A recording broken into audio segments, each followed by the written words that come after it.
So you wander.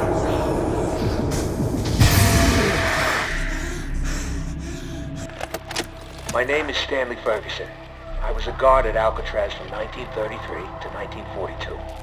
Today, I'm going to give you some insight into one of the more interesting tales from the prison's history. Over the decades, Alcatraz has seen more than its fair share of daring escape attempts. However, few were as audacious as the one undertaken by 4 inmates on New Year's Eve, 1933. Thought to be the brainchild of an inmate by the name of Albert Arlington, the outrageous scheme was as unlikely as its mastermind.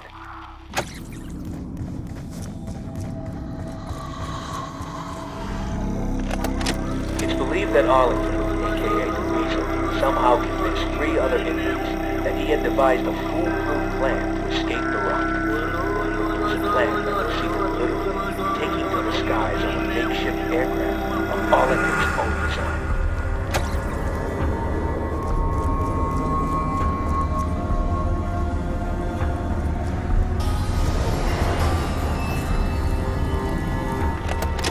Just how the Weasel managed to convince these hardened criminals that such a plan was even possible remains a mystery to this day.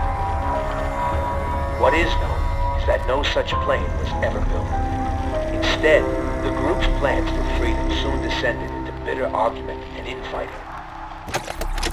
With the plan falling apart, anger and frustration ultimately lead to a brutal altercation between the misguided Arlington and his former co-conspirators.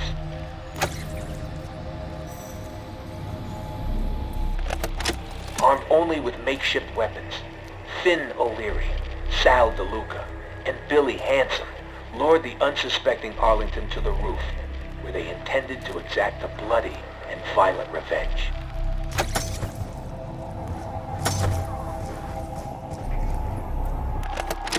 And so it was here, beneath the dark and stormy winter skies, that the hapless Arlington met his grisly end, bleeding to death on the cold concrete roof.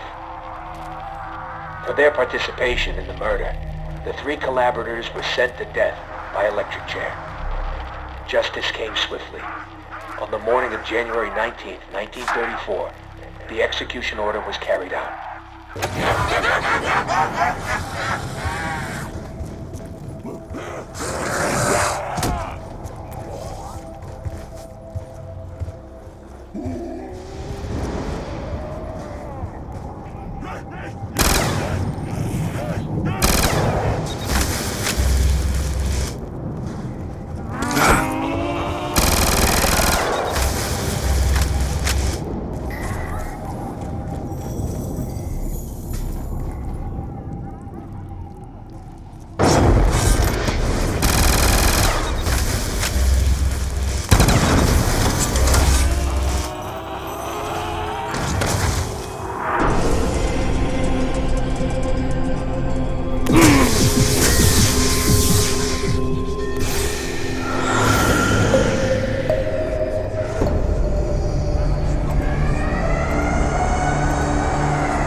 Look who's palling around with the Weasel.